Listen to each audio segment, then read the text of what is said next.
So I think that with all the scientific and technological advancements that humanity has made in the past century, it's easy to affirm that we don't need myths and mythology and other things to explain how the world works around us. Science has been able to explain very precisely how the universe works, where we don't need to rely on beliefs to understand how the world around us work anymore. And this is shown very precisely by the amount of people that are becoming atheists nowadays. Without the scientific theories like the Big Bang, or how life has gotten into Earth, how life have managed to start existing, we don't need to believe in a creator or some entity that could have made everything that exists.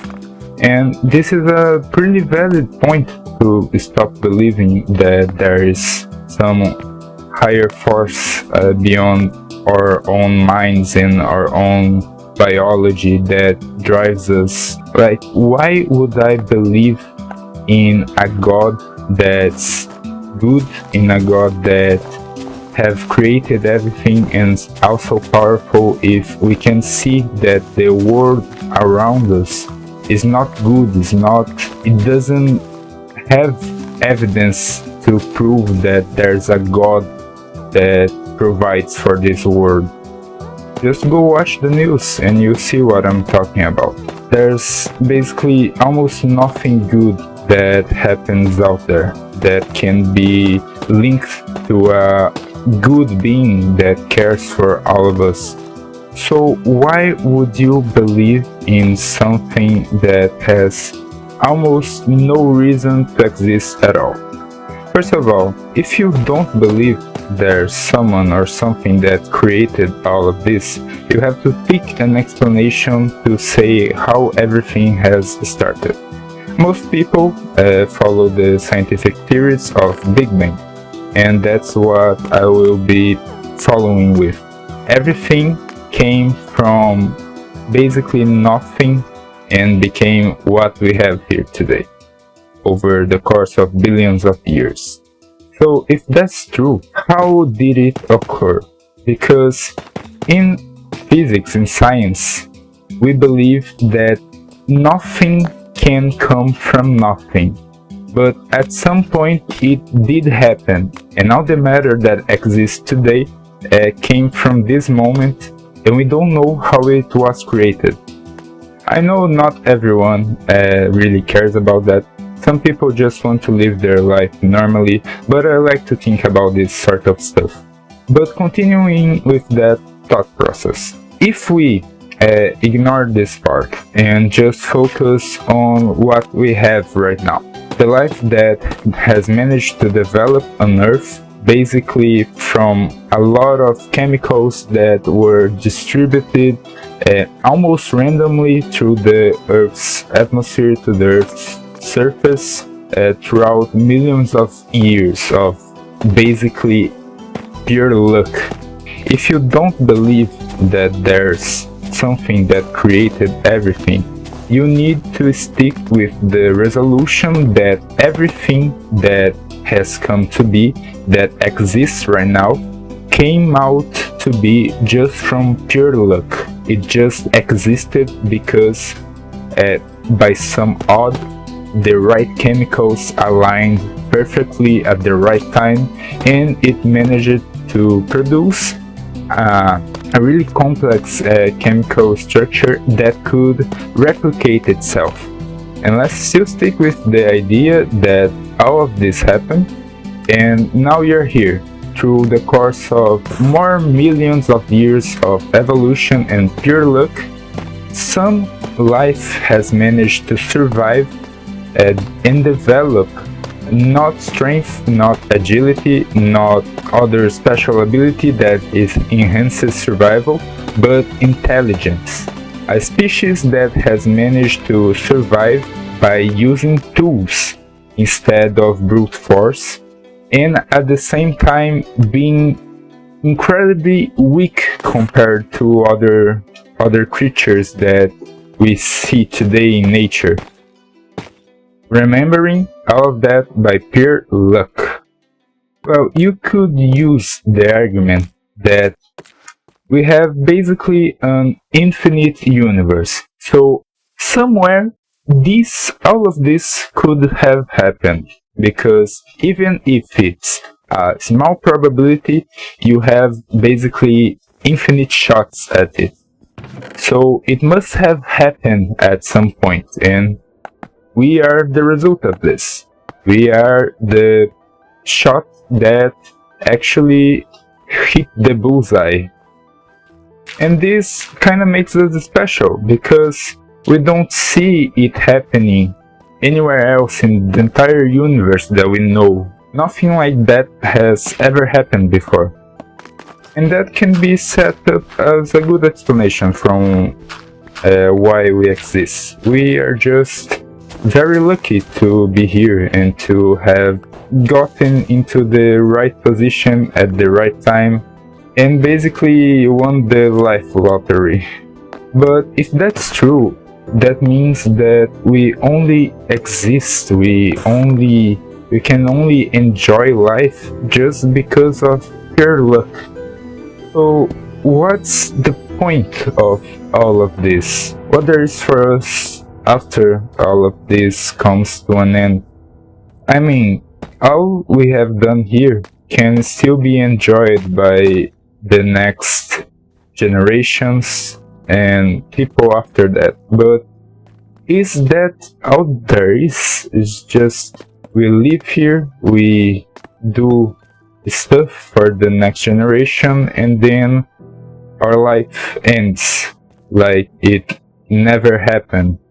If you don't believe there's a greater entity, you have to exist, live all of your life thinking that one day you will end up dying, and that's true for everyone. Sorry, you're not immortal. And one day all that will be left of you is everything you have done for the next generations. Even though we can think of that as something actually kind of beautiful, all that we done here will still persist in future generations. How we care for our children, how we treat our friends, how we treat the people that we have met. All of this will never actually be lost. It will just follow through countless other people and be spread out to the entire humanity eventually, or be forgotten and nothing else will remain of our existence. But I mean, if that's true, why does most of humanity believes there's something more about this world? Maybe we can be close-minded and think that they didn't study enough, or they just follow the path that their parents teach them. We can say that they're ignorant about the world that we live in, and that can be the case for many people. But ever since humanity started existing, there has been this drive inside of us that always think there's something more. We cannot think about it right now when we're living our lives and nothing really important is happening. But when the day comes that you eventually lose someone that you love, you think to yourself, is there really more to it, or is just this? This is the end. All of us have this kind of hope that there's something beyond this. If you believe in evolution, you might think that this feeling, this sense of having something more, it has evolved with humanity for a long time, like a mechanism to cope with something.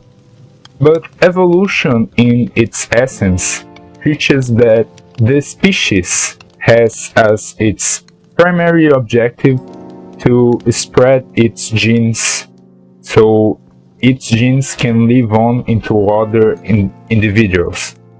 So how would this feeling affect the objective of evolution? there's certainly someone that you love. It could be your parents, it could be your friends, it could be your pets, your spouse. And we all know that love is a mechanism used to spread our genes, like I said earlier. But if that's true, why would we still love deeply someone that has already passed away? Why would we still care if someone exists in this world or not?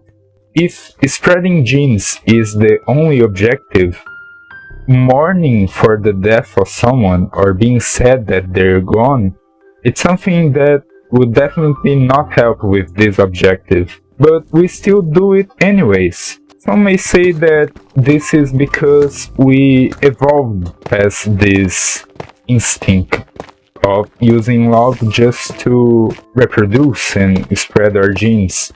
So all of this could be just our instincts kicking in, but in different ways that they were programmed to. Like sadness. Sadness could be used as an instinct to keep people together. This instinct could have evolved to stay with us, but to be used as other things, like to mourn for people's death or frustration where you lose a job, you lose something that you like, or some things are not going the right way that you intended. So by thinking in this way, we kind of attribute everything that belongs to the sense of being human to just evolution and luck. And it's not wrong to think about that. Everything evolved throughout millions of years. I believe in that. But it's hard for me to believe that all of this happened randomly. It's the same thing as I opening the creative inventory and throwing a bunch of blocks in random places and hope for a beautiful house. Even though I can try it a billion of times, all of the probabilities of it happening are so small that it's basically improbable that it would happen. But we are still here. We still exist. Everything that we live, everything that we experience, it is true. So you have to choose. Either you believe that it was a miracle, that we came to be from pure luck, or you have to believe that there's something more to life than just be born, grow up, reproduce, and die. If we look around, we can see that everything is super complex. We generally don't pay much attention to that because no one's just trying to decipher everything that happens in chemistry and physics while they're taking the bus to do their work. So everything around us follow really specific rules that are not reaching anywhere. We can question how all of this has managed to start existing. And this complexity kind of contradicts what we believe in science, that nothing comes from nothing. Because if the universe just exists, or some scientists might say that it exists because it needs to exist, how would it be so fine-tuned? We know that if we change anything about the universe that we know, like a fraction of a number of something like the force of an electromagnetic field, everything will not work correctly. Like the electromagnetic field could be too weak to keep atoms together. So how did this balance, this really precise balance, came to be from nothing? There are some theories that say that the universe is a cycle. Basically, the universe expands and at some point it collapses back together to form another Big Bang. And if at each of those cycles the properties of the universe could be changed, that would explain why in this universe we have the fine tune that we experience. But it comes back to the same principle of luck. We were just lucky to be here. And believing that everything comes just from luck, you believe that the chaos of the universe and everything that happens that out of our control, it just generates stuff that can be ordered. So the order that we experience as our biology and our life is just coincidence that came from the pure chaos of the universe. So I want to hear your opinion on that, because I'm here talking alone and I like to exchange ideas with people. So leave your opinion in the comments. So I'm not a theologist, I am not very skilled to talk about this kind of theme, but it's something that I like to think about sometimes. And I like to think about this sort of stuff, like in deep thought of why do we believe in what we believe. You need to use the brain that has been given to you, like how I'm using 100% of my brain capacity of trying to make this block vomit less vomit. But anyways, so share your ideas, share your worldviews with people online. What's the worst that could happen? But everything that we experience in this world is very complex. There can be a lot of explanations, and I feel that there's more to life than just living the best that you can and just dying after. I try to really think about the things that are presented to me and not just take everything for granted. And I really wish that these videos kinda help you to do the same. And as I said, we have minds that need this exercising, that need this deep thinking of the world that we live in. Because the world is not a simple place. There are a lot of ways of thinking, there are a lot of ideologies, and you need to be careful on what you believe in. And I think that religion is a big part of being human and feeling that there's more to life than just what we experience every day. So always remember, don't take things for granted so easily. Do your own research. I kind of feel like I have to say something more because I think I was pretty vague, but I don't know how to say it, so I'll just keep it for a next one. And I'll finish up the video here. If you want to share your ideas to add up to the theme, because I don't think I did a great job talking about it, but that's why we're here. I'm trying to train my speech and how to talk with people. That's just part of the journey, not getting things right. But anyways, thank you for being here, and see you in the next one. Bye bye.